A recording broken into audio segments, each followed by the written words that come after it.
actually, I don't have a hat, so can't do it. Good to see you again. We're going to talk about an interesting subject that I'd like to talk about. Is this better? Conscience and consciousness. And this is a talk that I gave at Claremont College in California a few months ago at an interfaith conference. And I was representing the Christian view on how to make moral decisions with regard to bioethics. And it relates to how Christianity deals with making moral decisions. And there is we're going to have copies of these slides at the end. If you want to have a copy, you can get it. We're also preparing a class that's going to start on January 15th, a graduate course at the University of St. Thomas. And I think you were handed out the syllabus last time, but we have some extras here. And it turns out that that's going to be on faith and science, and it's got a lot of very different and interesting topics, but in principle it's going to be covering 4 themes: physics to metaphysics, chemistry to life, biology to consciousness, and psychology to mysticism. And we have the 2 people teaching it. One is Don Frolick, who's got his doctorate in biology, and then I'll be teaching it. I've got my doctorate in physical chemistry, so and also in theology. So we're going to have 2 guest speakers. One is going to be the Reverend John Graham, who's got his MD degree and his doctorate in ministry degree, and he's going to talk on medicine and healing. And then we've got Ken Pargament, who's internationally known, and he's going to be talking on psychology, psychotherapy, and spirituality. And so it's a master's course for the degree of Master in Faith and Culture at the University of St. Thomas. It'll be on the main campus. But you can audit the course. It's a 3-hour course, and you can audit the course for $150, which is for 13 classes, about 3 hours each. Now, obviously, $150 is a lot of money, but when you look at 13 classes, 3 hours each, if you try to buy a DVD of just one of those classes, you'll spend $50 to $100 easy. So I think it's going to be very worthwhile if you're interested in doing that. And I think you were sent the instructions on where to sign up, basically. But this particular talk is one of the classes, and it's a sample of the class, actually, because it's actually class number 6 on conscience and consciousness. So that's why we're in that theme of biology to consciousness. That's one of the 4 themes. And this is a particular drawing by Salvador Dali in 1952, which I thought was rather interesting. I like Salvador Dali. He was reaching to try to capture the biology of consciousness. This class is number 6, Conscience and Consciousness. And basically what the Catholic Church has done over the centuries is try to deal with how do we make moral decisions. And there are basically 3 ways to do it. One is subjective, the other legalistic, and the final principled. Now, the Catholic Church has dabbled in each one of these. And the first one and the second one they have found don't work. And I'll explain why. This talk is going to focus on the last one, principled, which is faith and reason. And just very briefly, subjective is how do I feel about what I'm doing? Is it right or wrong? And is it raining today versus tomorrow? And in its extreme form, this can lead to moral relativism. In other words, it just depends on how I feel. Well, that's not a very good way of making moral judgment. It can be, you've heard people say I'm spiritual and not religious.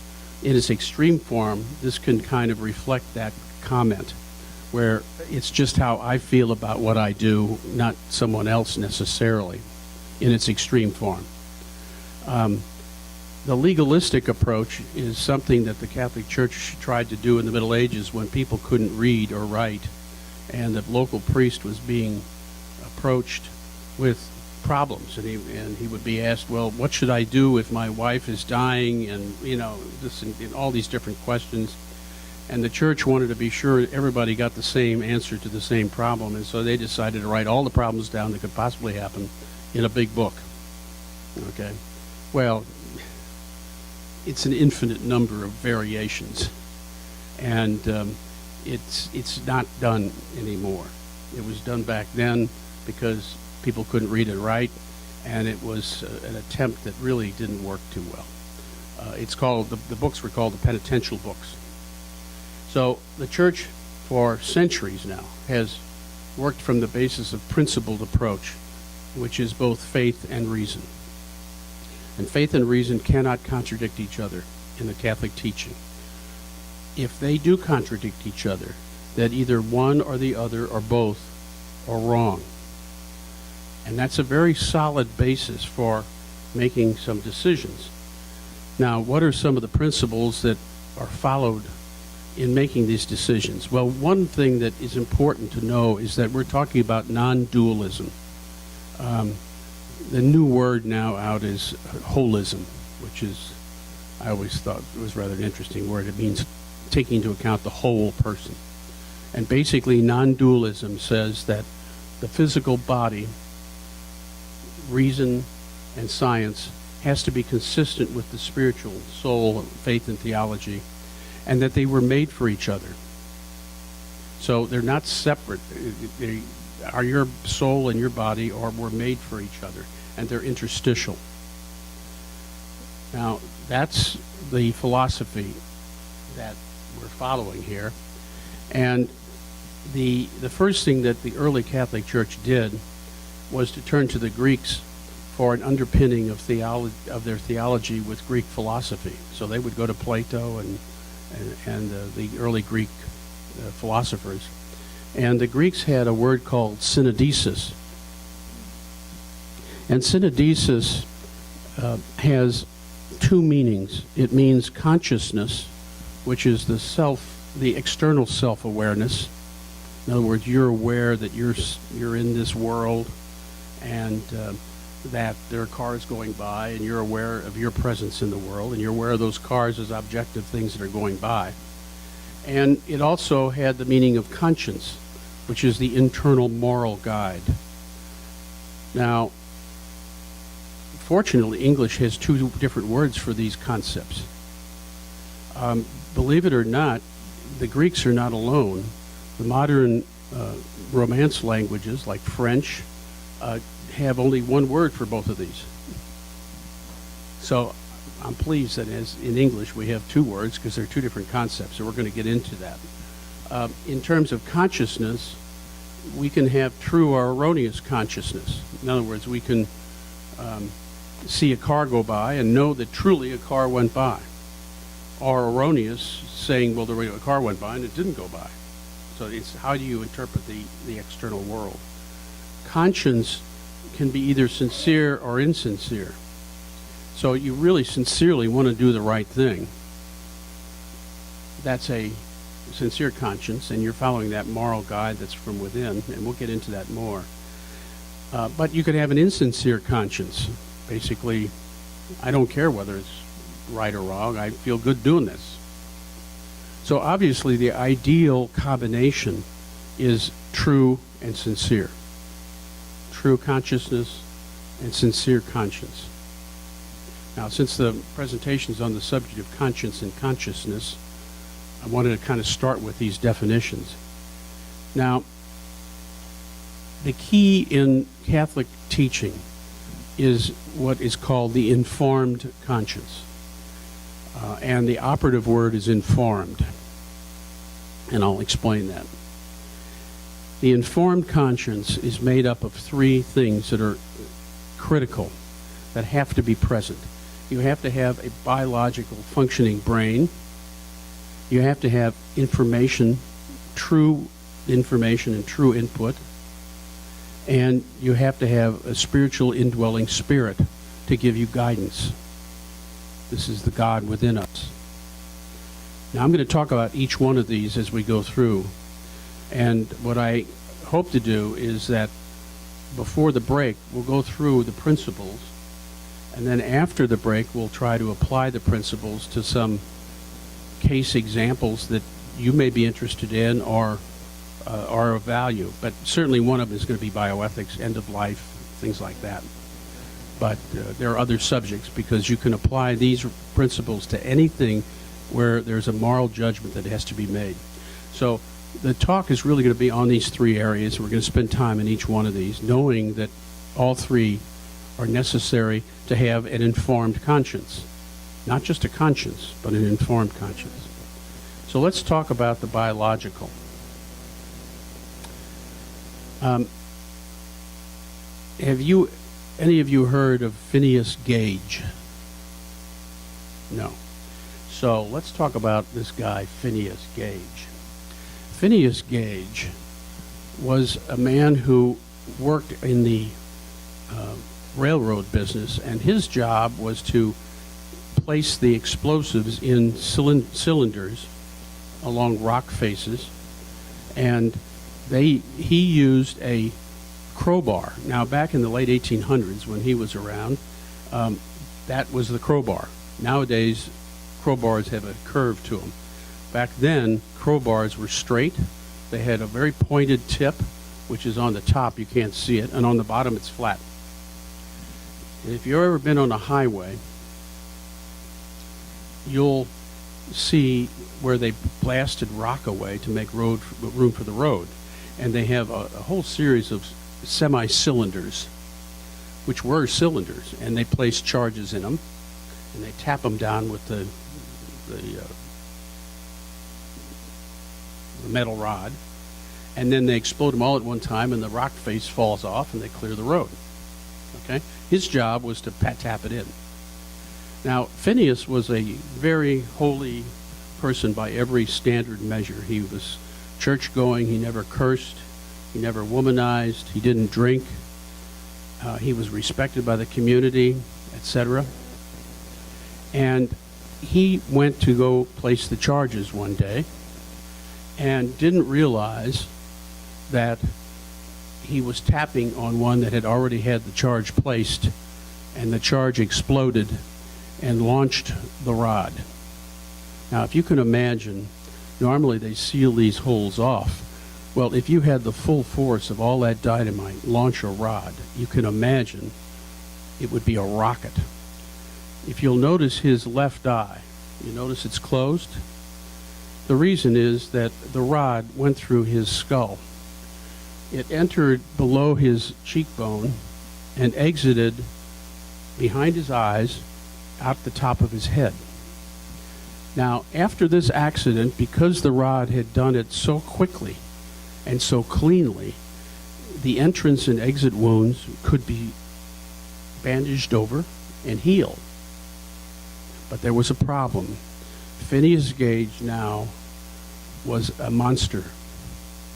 He womanized, he cursed, he drank. He was a completely different person. The community just couldn't believe the same guy was doing all these things. His personality changed completely. His body was exhumed, and you can imagine why his left eye was closed, because he lost vision in that left eye, but basically it cleared the back of his eyes. So he still had the eyeball, but it had severed the nerves. So this happened in the late 1800s. About 20 years ago, 15, 20 years ago, they exhumed his body, and they did a scan of his skull, and they determined that the rod had wiped out his frontal lobes, which are in the front of the brain. The frontal lobes are the youngest part of the brain, and they are the seat of spirituality. They are the seat of moral judgment. That's where it's at. So it shouldn't have been a surprise that if you lose them, you lose your moral bearing. Hence why it's important that your brain is working in those frontal lobes. So what had happened is his conscience was damaged, if you will. Okay? He couldn't make a conscious decision. Now, Michael May. Have you ever heard of Michael May? Michael May had an accident when he was 3 years old. It was an explosion, and he lost his sight. And he couldn't see until he was in his mid-40s. And medicine came around and was able to determine that they could restore his sight miraculously. Now, you know in Scripture, Jesus healing people with damaged sight. Well, science, medicine, it doesn't often do this because it's pretty rare that they can restore sight to somebody who couldn't see at all. And so they did the preparations and they restored his sight.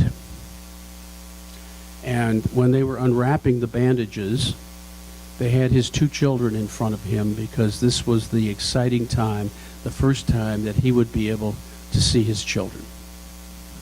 His sight, as it turns out, was fully restored. They took the bandages off, and instead of a joyous look on his face, he was completely befuddled, confused. He didn't know what he was looking at. All he saw were lines and colors. He didn't see a face. He didn't know how to recognize a face. He couldn't remember his wife's face from one day to the next. What had happened is, and science understands this, is that our brains are programmed over time. So when you're 3 years old and you have your sight and you keep running into grandma and you see that face, you start to piece it together, and you've got basically a wiring of the brain that becomes unconscious. And that unconscious wiring becomes very important because you cannot process all the information that flows into your eyes. 1/3 of the brain is dedicated to sight. Huge burden on the brain to get all of this data coming in. Okay, so if you can imagine, here he didn't have that wiring that normally takes place when you're young. He was stumbling over furniture. He couldn't tell depth of field. In other words, he could see the trees, but he couldn't see that there was depth. He could tell the difference between a square and a circle, but he couldn't tell a ball coming at him. Now, over time, it actually corrected itself, and his brain educated itself, and he learned. But remember Phineas, I talked about conscience. This is consciousness, the other side of the synodesis. He was unable to have consciousness of the outside world because his brain had not been programmed. And with time, it did get programmed. So there's a lot of stuff that happens in the unconscious because we're trained, and the brain is trained. So for example, you're driving down the highway and a car pulls out in front of you. Science knows, neuroscience knows, that your foot gets halfway to the pedal to put on the brake before your conscious mind realizes that there's danger. If you depended on your conscious mind to be aware of it, you'd have an accident. You wouldn't respond in time. So there's a lot of subterranean unconscious programming that goes on, okay, that enables us to be conscious of the outside world. So basically with Phineas Gage, it was the frontal lobes. With Michael May, a lot of the senses come into the brain through various ways. Hearing, the 5 senses. The biggest one is sight in terms of the load on the brain. And they come to the parietal lobes, which is in the back of the brain. Okay? And so it becomes apparent that sight is not the same as insight. And so when Jesus healed that man, remember, he said, now, don't follow me around, I think it was basically, don't tell anybody. Well, If he had given him just sight, he would not have been able to follow him because he wouldn't remember his face. Jesus gave that man insight.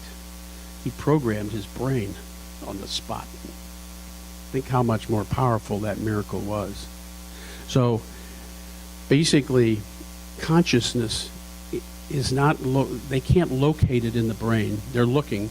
My contention is they'll never find it.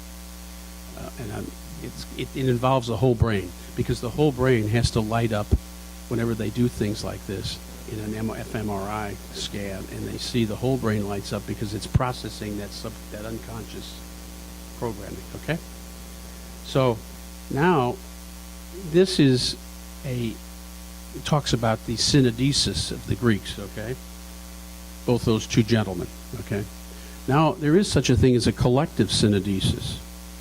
In other words, informed conscience of the individual, remember I talked about, was an individual informed conscience, which requires biology for information and the Holy Spirit. The group collective conscience also exists.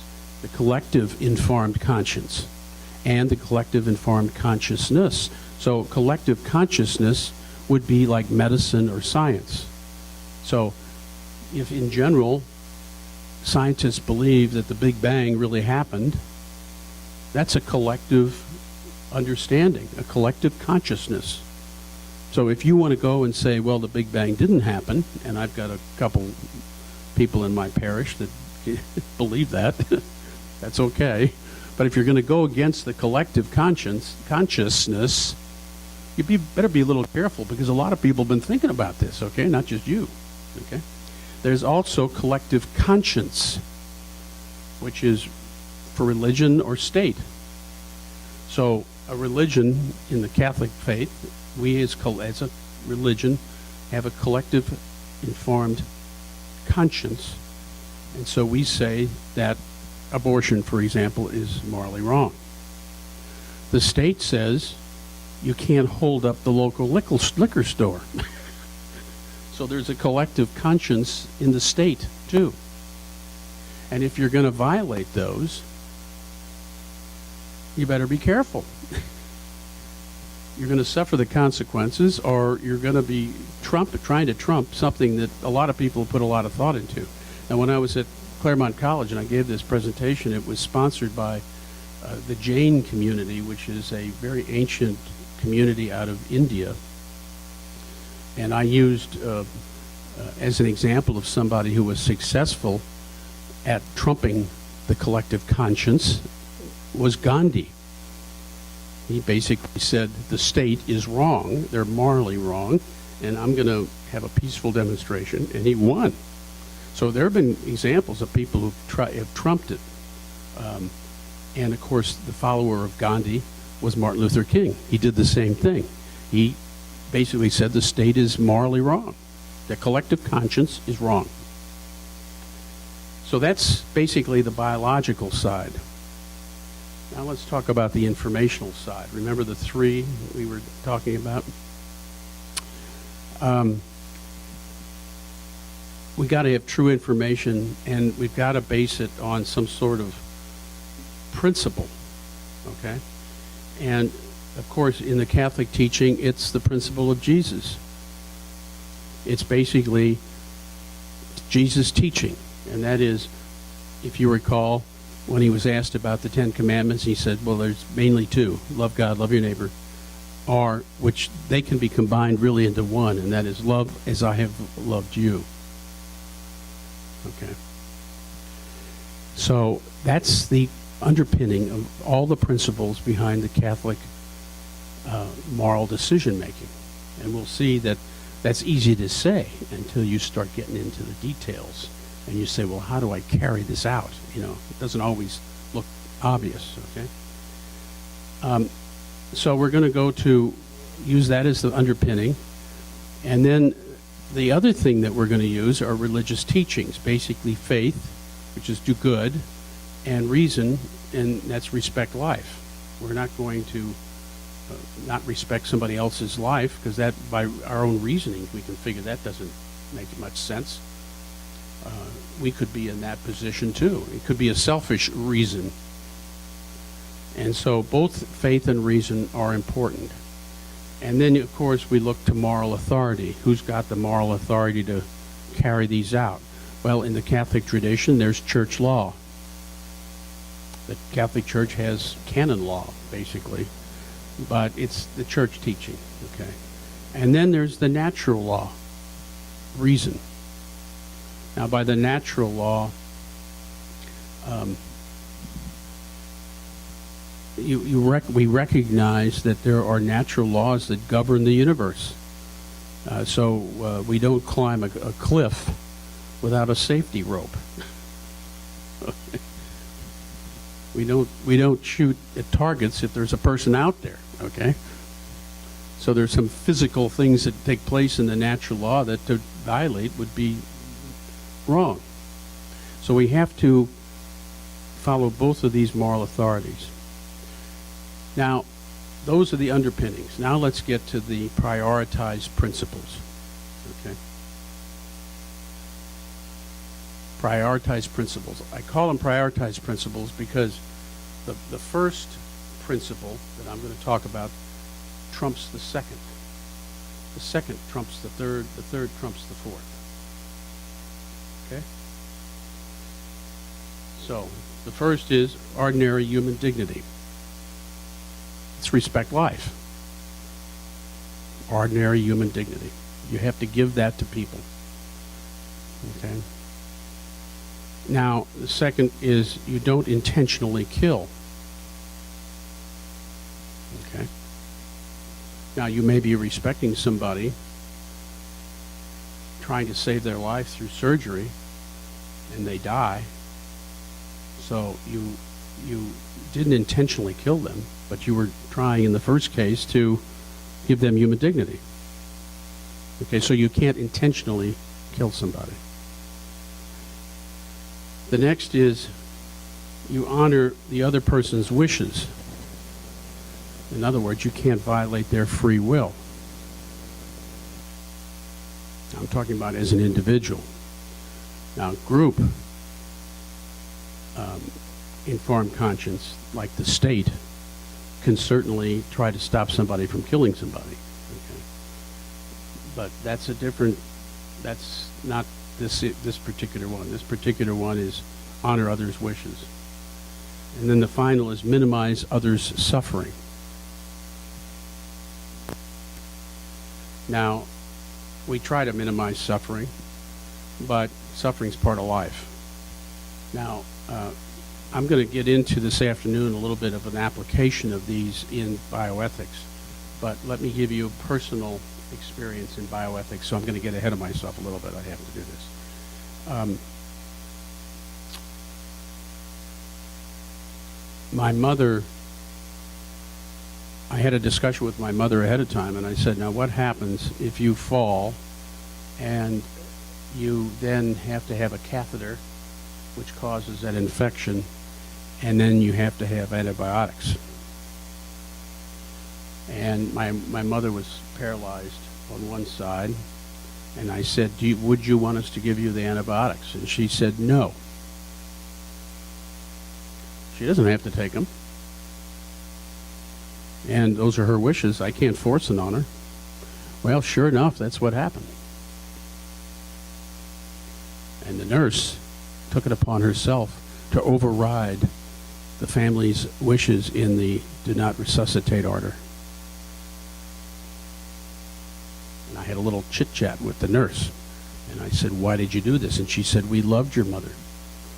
I said, well, we loved her too, and we don't want to violate her wishes. Why are you choosing to take this upon yourself?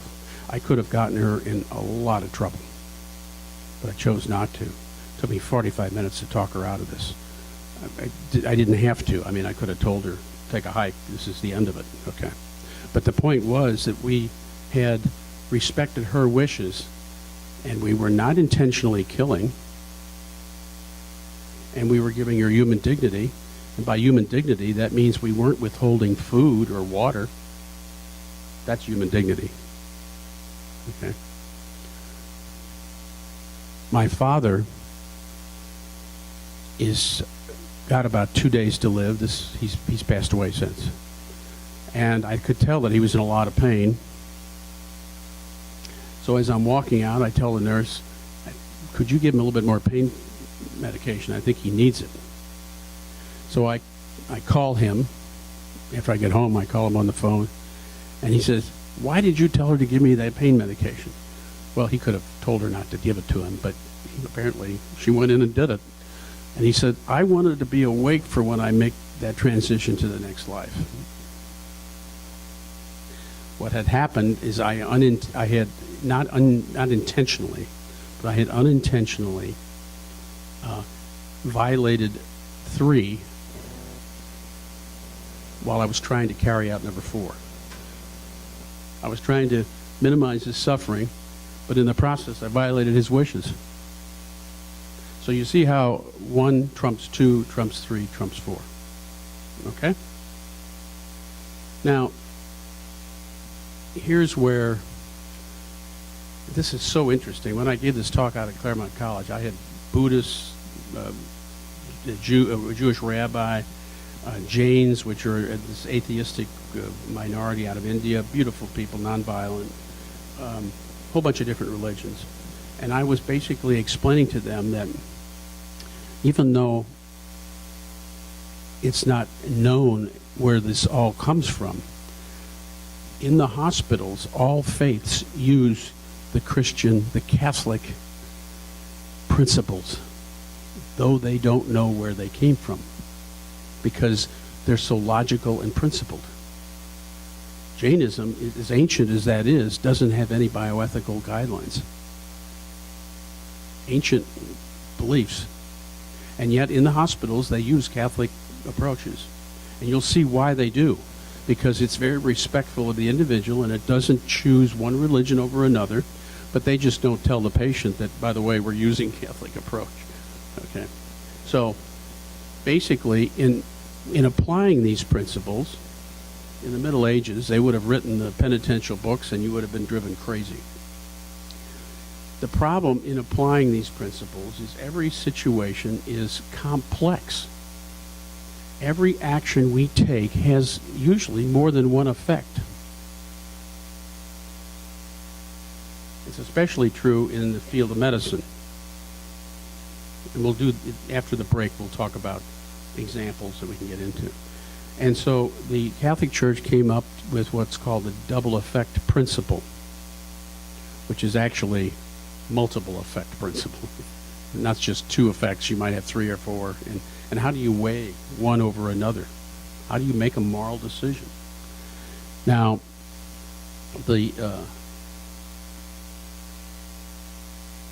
this actually started with Augustine in the 4th century. So we've been working at this for a while, okay? It's not like we just dreamt this up last Friday, okay? So Augustine in the 4th century started this. Aquinas, 14th century, it went on, okay?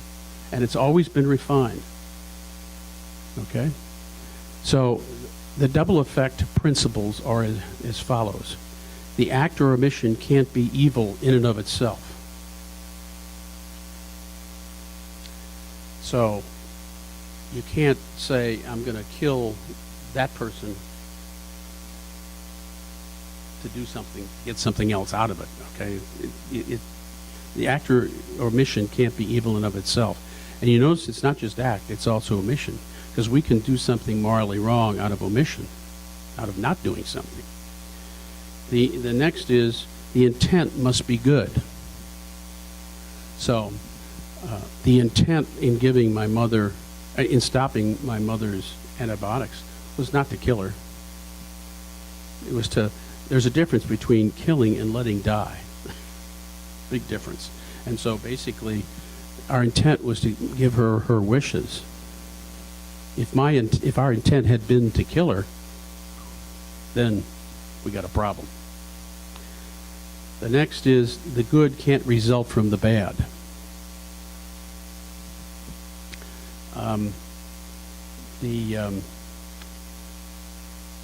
And the final is the good must be greater or equal to the bad. Now, actually, Augustine, St. Augustine, 4th century, applied this to a just war. The just war theory is based on these same principles. The just war theory is taught in the military academies today. And it was started by Augustine, St. Augustine in the 4th century. Unbelievable. Okay. And the just war theory is, if you're attacked, you can't counterattack and kill more people than were killed in the beginning. And you don't do it out of retribution. You do it so it doesn't happen again. So you're protecting yourself, basically. The biggest challenge to Augustine's just war theory is that in his day and age, it was tribe against tribe. There were no nuclear weapons. So one of the big debates morally now is preemptive strike, because St. Augustine didn't anticipate preemptive strikes. So this gets into real shady areas, okay? Now, I said the informed conscience. Well, where do you get the information from? Where do you get the information from? You get it from many different sources. You don't just go to your local priest and get his information. You get it from a lot of different sources. You go to religious teachings, you go to sacred scripture, you go to natural laws, you go to civil laws, medical experts, scientific studies, spiritual advisors. This is not an all-inclusive list. The point here is that you don't throw out and disregard true information, regardless of where it comes from. Okay?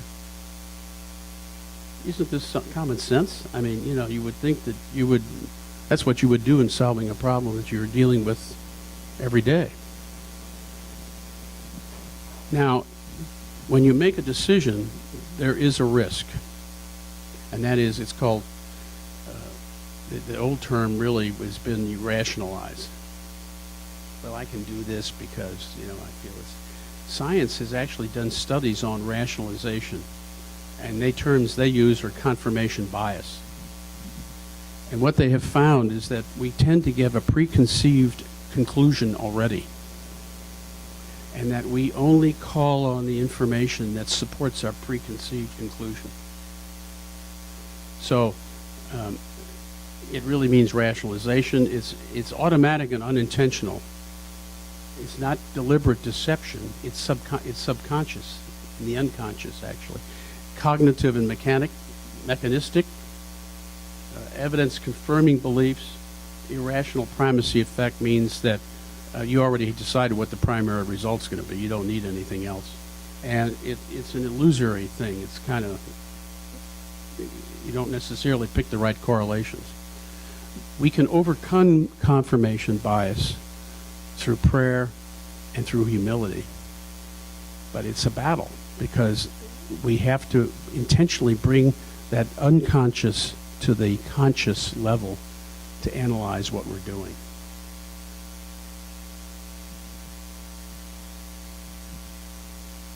There's a lot buried in the unconscious. Driving down the highway, foot goes to the pedal before we're aware of it. So this is the challenge. And you got to do it in a sincere, conscious way. Remember that original slide? The interesting thing about these studies and this principled approach is the logical consequence of them. This is wonderful. And I think from what I can tell in talking to different religions, I don't know of another religion that deals with it this way.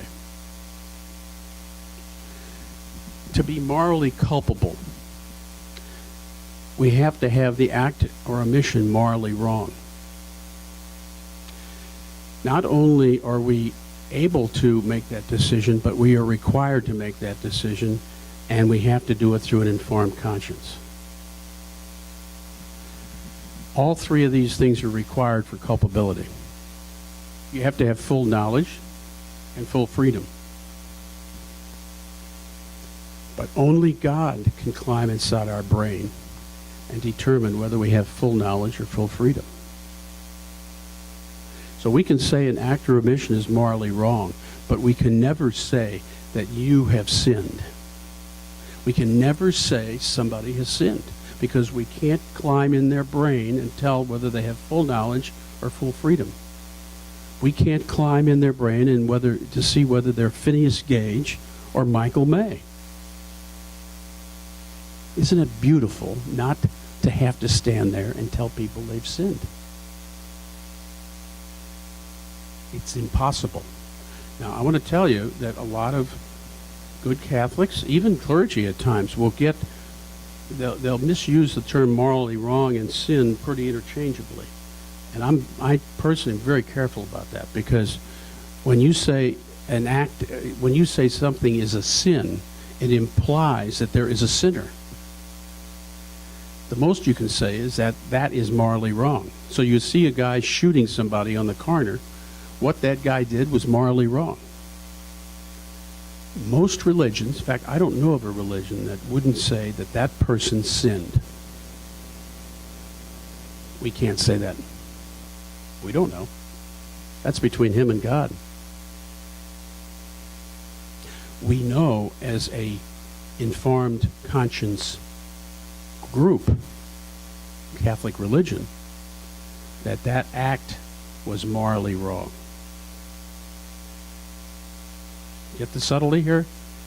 We're not condemning that person, but we are certainly saying that that doesn't mean that we now change our principles because that guy has brain damage or whatever and say it's okay. Well, we don't do that. We don't change our principles to satisfy somebody whose brain is predisposing them to do something wrong. So it's wonderful. We don't have to condemn anybody. The third thing, spiritual. And of course, the indwelling Holy Spirit, we're looking for guidance. And of course, the way to do that is through prayer. And there are two types of prayer. One is discursive, which is cataphatic, and the other is contemplative, apophatic. I think I led a prayer day here. We practiced the apophatic. You may not have known it by that name. The reason that the contemplative is so powerful in making moral decisions is because it allows the unconscious confirmation bias to come up to the conscious level, because we're keeping our mouth shut and we're listening. Discursive is more difficult in that regard, in the sense that you're speaking to God, and it's okay. I'm not suggesting we shouldn't speak to God, but there has to be a relationship there that enables that unconscious pre-programming to come to the surface so we can challenge ourselves in terms of confirmation bias. Now, why is prayer so important? Because it is physical. I said biological, remember? If you practice the contemplative prayer, science has shown that the brain gets bigger in, guess where? The frontal lobes. Oh, Phineas, what a blessed soul. And there were people back then that condemned him and said he was a sinner. In this prayer practice, there are physical effects: brain growth, frontal lobes, lower blood pressure, less melancholy, less nervous, less suffering, less anger, less sleep required. These are all things that say that we're non-dual, we're interstitial, that prayer should have a physical effect. And, of course, spiritual effects, which are the gifts of the Holy Spirit in Scripture. The main one being wisdom, the main one being peace. That's usually the one people talk about. Now, we're getting close to a break, but I'm going to end this first session with something that only an engineer can think up, okay? You got to have a model. I mean, if you're an engineer, you can't talk without a model. And so let's practice what we just went through. The gatekeeper here is free will. The gatekeeper is free will. So the conscience says to the free will, it says, I'm looking for more advice here because I don't have enough information. And the free will has a choice. The free will can say, oh, I'm kind of liking what I'm doing here. I don't want any more information. What's happened? The free will has chosen evil. The free will's chosen evil because it's denying any desire to look at more information. So the choice is evil. If the free will says, okay, conscience, I'm going to go out and get some more information for you. So the free will goes out to the external world and seeks out information from all different sources and feeds it back into the conscience. The conscience is like the room in your house, and I can say this up north where they have basements, but here it's the room in your house that has no windows. The conscience is the room that has no windows. The consciousness are the windows. So now the consciousness gets the seeking of the information, sends the data back to the conscience. Now the conscience says, oh, okay, free will. We've got, in fact, the free will can still screw up here. It gets the information from the consciousness and says, I'm going to ignore it. I'm still liking what I'm doing. So the conscience then says, okay, I've got enough information. Here are your options. A is wrong. B, part wrong. C, okay. In fact, you should do C. So the conscience goes back and advises the free will what to do. The free will says, what does the free will say? Well, the free will says, I'm going to do what you say because I want to do the right thing. So the free will chooses God, good. Or the free will says, the heck with you, probably using different words than that, okay? I'm going to still do what I want to do. So the free will has two chances here to do the right thing. So this kind of summarizes everything we've talked about, but does not go into case studies, which we'll do afterwards. The break is now.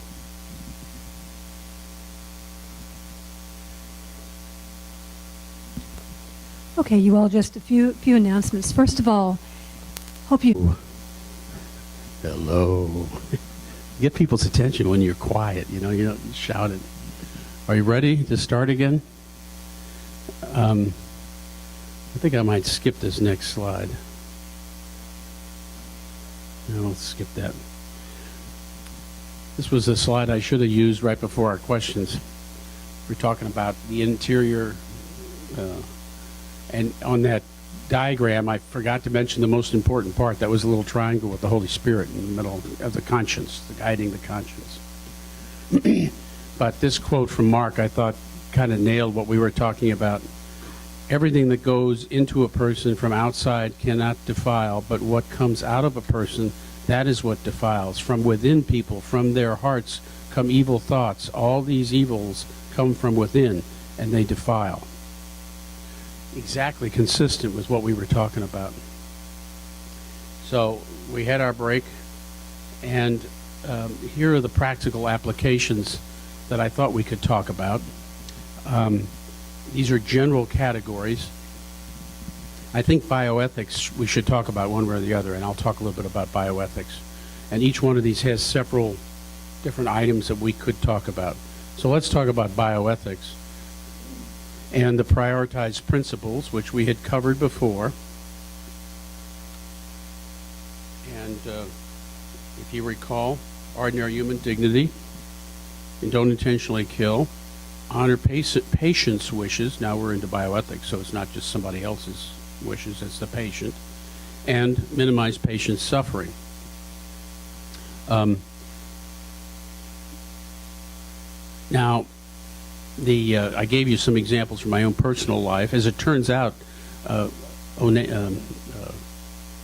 Mrs. Kennedy, who became Onassis, she went through the same circumstance that my mother went through. She was dying of a very painful disease, and so she decided to forego any antibiotics, which would have prolonged her life and caused more pain from the real illness. So she elected to refuse to take antibiotics. exactly what my mother decided to do. So this is done by a lot of people, okay? Here are some of the effects, the double effects we talked about. Well, in bioethics, these are some of the effects that can happen when you make a medical decision. And these are some of the double or triple effects that should be taken into consideration when you're making the decision. What's the probability of success of a procedure? What's the potential for death? These are not mutually exclusive and not all inclusive. They're just some things to consider. What's the expected lifespan? I mean, are we talking about a 5-year-old child or an 85-year-old person? That's important. What's the life quality? How far are we going to go? I'll give you an example. I was in the waiting room of the hospital downtown, a medical center, and there was a family that was counseling together as to what they were supposed to do with their mother. And the family clearly was not schooled in what we were talking about here, not necessarily educated, but certainly very loving about their mother. And their mother was in a permanent vegetative state, and they were considering keeping her alive because they loved her. It would have bankrupted them. The hospital cannot keep them under those circumstances. They got to send them home. So let me run through some more of these, and we'll come back to that case. Secondary illnesses, like Onassis had a secondary illness, and she didn't take antibiotics for it because the primary was going to be very painful. Side effects from medications or treatments, caregiver struggle. I mean, you know, we got to take into consideration the living that are taking care of these people. And then the final one that most people think, a lot of people think, is not an issue, and that's the economic impact. This family, was it morally right to bankrupt them and their children to keep her in a permanent vegetative state? So these are different things that we would consider. I'm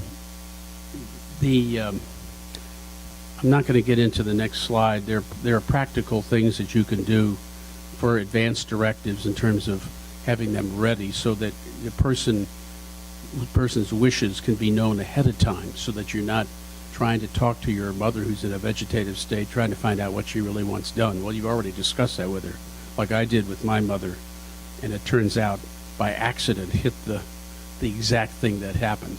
But in a way, it's very typical, so it wasn't a big surprise. This is very practical. If you want a real great system, I use DocuBank, which is, I'm not selling for DocuBank. There are other people that provide this thing. And it's a card I have in my pocket, and they have all the directives at a database. So I'll give you an example. My wife suffers from multiple illnesses, and she right now has serious ovarian cancer and has had other illnesses. And so she had an operation, and we had a doctor's appointment the next day on a secondary illness. And I went to the nurse's station, and I said, I want the documents of the surgery so I can hand carry them to the doctor. Oh, we can't do that, sir. Oh, why can't you? You have to have an advocate at the hospital. Let me tell you, you better have an advocate at the hospital. It's not that they're bad people, but their hands are tied by HIPAA, and this is government regulations to keep their privacy protected. And in a lot of cases, they use HIPAA as an excuse not to do anything. Well, we have HIPAA. And I said, well, I've got papers that will alleviate that problem. So we can't give them to you. I said, do you have to get them to the main office? You got to get them. I said, do you have a fax machine right behind there? She said, yes. What's the phone number? She gives it to me. I walk over to a phone, and I dial the DocuBank number, and I put in my code numbers, and within 10 minutes, they had 30 pages of directives. I walked back to her, and I said, now you've got the directives. Now you have to give it to me. Oh, we can't do that, sir. And I said, well, see, before you were liable if you had given them to me. Now you're liable if you don't. And let me assure you, I will come after you. You in the hospital. Now, I hate to say that, to talk to people that way, but when they get silly, sometimes you got to be firm. I had the paperwork. Walked out of the hospital. Next day, we were on to the next doctor. So you've got to have an advocate, and you've got to have some of these tools. So we live in a culture of death. Basically preventing births and killing the unborn. It's very much of a culture of death. And I give this presentation in a similar way, only actually it was on how to be a good citizen and applying these principles. And I gave it at St. Philip's Presbyterian Church in the Galleria. Very educated church, very educated people. And afterwards, the questions came, and this one gentleman said, and you have to understand, see, they don't have this kind of principled approach. They don't talk about these things that much. And quite frankly, I'll be honest, they're good people, but they hire and fire the pastor. So if he doesn't tell them things that they want to hear, they get somebody else. So the result is quite often they don't talk about these things. And they told me that. They said, you're talking about things here we would never hear. And it wasn't because their pastor was a bad person, but they got the power of the purse. You don't fire the pastor here too easily. It's kind of a consistent teaching throughout the Catholic Church. So at any rate, he asked this question. He says, we are in a planet that has limited resources, and what are we going to do by this exploding population and limited resources? We've got to limit the population. You've heard that. Okay, let's apply the faith and reason approach that we just talked about to your question. Okay? It so happened that that day they had readings that are identical, that I knew what the readings were going to be in their liturgy, because I attended their liturgy afterwards. And what's kind of interesting and nice is the major religions, Catholicism, Presbyterian, Lutheran, all had the same readings. They've gotten together and they've negotiated the same readings every Sunday. So I knew what they were going to be because I had read them. I said, okay, the readings you're going to hear in about 2 hours is this particular reading. We're going to talk about your question from the point of view of faith and reason. Here's the reading. Jesus teaching. Jesus looking at him, loved him, and said to him, you are lacking in one thing. Now this is the rich man that goes to Jesus and says, I've done everything. I've followed all the commandments. What else could I do? You're lacking in one thing. Go sell what you have and give to the poor, and you will have treasure in heaven. Then come follow me. At that statement, his face fell, and he went away sad, for he had many possessions. So I said to the man, this is bioethics. That's what we're talking about. I said to the man, nowhere that I know of did Jesus say, kill the unborn and don't let babies be, and kill the unborn and prevent births so that you have enough food for yourself. I don't know of anywhere that Jesus taught that. Okay? And I'm not trying to be sarcastic, but faith and reason, that's faith, okay? Now let's go to the reason side. What happens when you have a culture of death? This is science now and reasoning. What happens when you have a culture of death is your fertility rate drops off. The number of babies per woman drop off, okay? Well, how far do they drop off? Well, here are the fertility rates for different countries. To have, the U.S. is 2.11 in the U.S. with immigration. We are actually 1.6. Now that means there are 2.1, statistically 2.11 babies per woman in the United States. You need to know that no culture has ever survived at less than 1.9. And so you have to have a minimum to sustain a culture of 2.1. The U.S. just happens to be at that level with immigration. The reason is, if you stop to think about it, is there's a natural attrition of people that die before they reproduce. So you need more than just 2.0.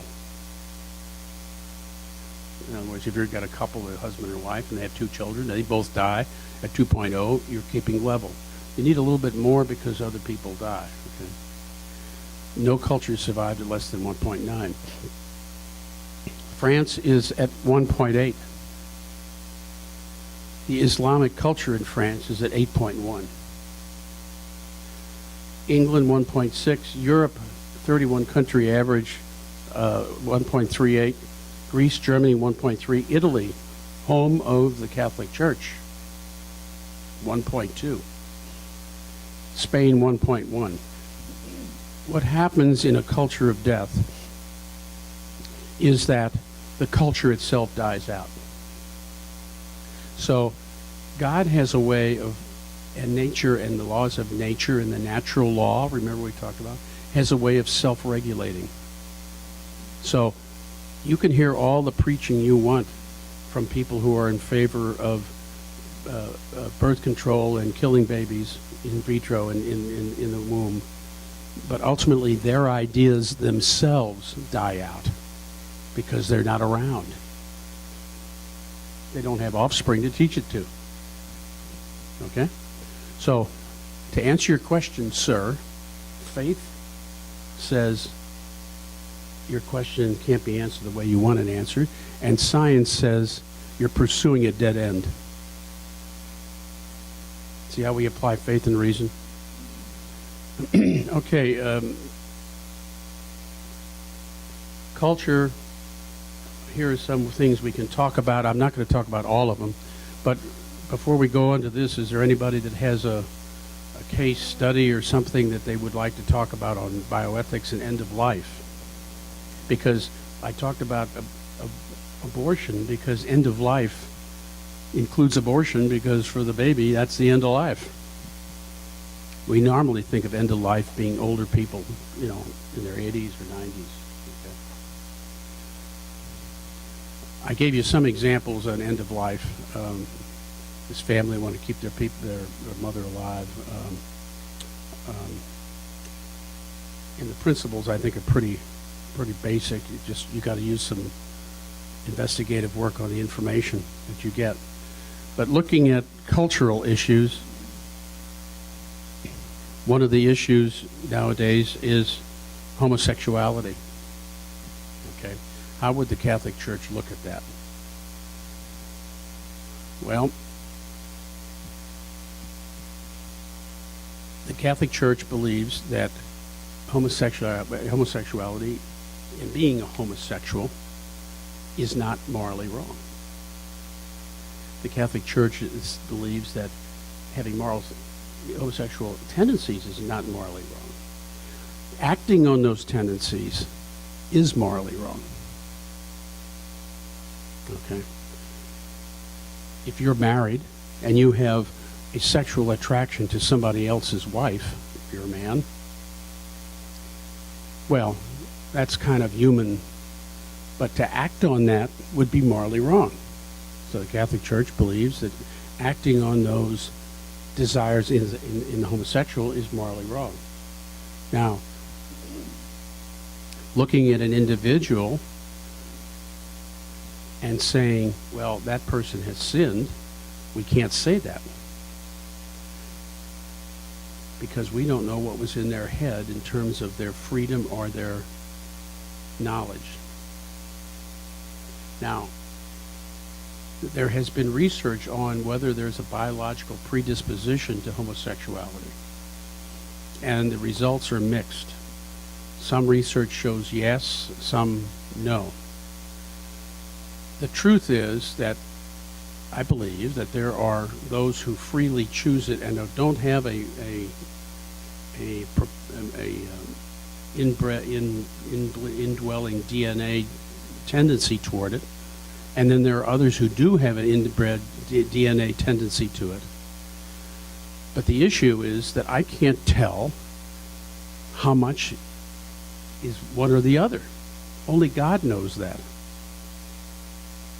Now, this goes into marriage. The same thing is in marriage. Do you endorse same-sex marriage? Catholic Church believes not. The reason is that for a legitimate marriage, you have to have two things. You have to be open to life. Of course, they can't procreate. And you have to love each other, which they would claim they do. But you're missing one of the main components. So what happens when, and you don't ever hear this talked about. I haven't heard it talked about because most people don't understand the Catholic position. The Catholics will then be condemned because they're being insensitive to the gays and not allowing them to marry with same sex, okay? Well,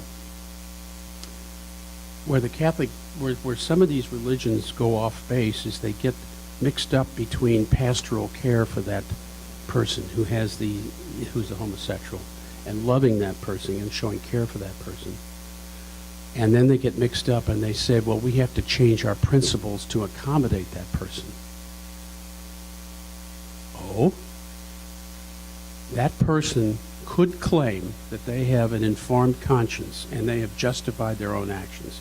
Whether they have really done that or not, only God knows.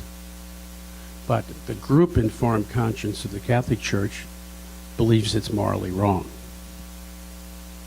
So, is it fair for that individual to say, you have to change your informed group conscience to satisfy my needs? Is that fair? They're asking us to change our principles to satisfy their individual needs, when in truth what we should be doing is showing care and love for that person and not judging them and not saying you have sinned. And most religions tell these people they have sinned, and I don't blame them for being a little bit honked off about it, because nobody can climb in their brain. But that doesn't mean we have to change our principles.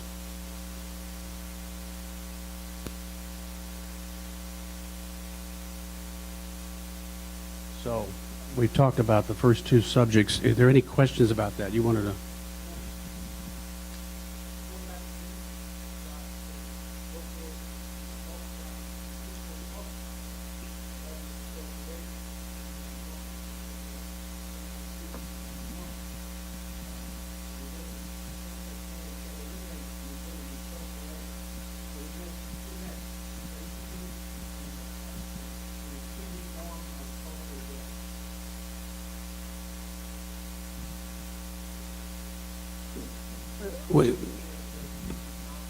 Well, they're not killing. They're just not procreating. Now, not procreating.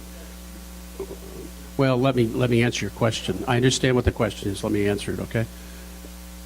Science has shown that unlike this fertility issue where the concepts will die out, humanity has always had homosexuality. And so from a biological standpoint, science doesn't know why. They've studied it, and in fact, the biggest proponents for having science say that there's a tendency to be homosexual and they have no freedom are actually homosexual activists themselves, because it takes the burden off of them to be able to have the free will to resist it.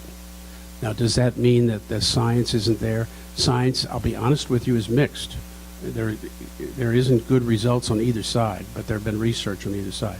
So to say that it's a culture of death, in a sense, it isn't, because you're going to always have those present. You're basically not killing anybody, but you're not open to life, and so that doesn't mean they have to get married to somebody and have a baby. So in that sense, it's not a culture of death, but it certainly is denying one of the two main elements, and that is procreation and love. Sorry. Yeah.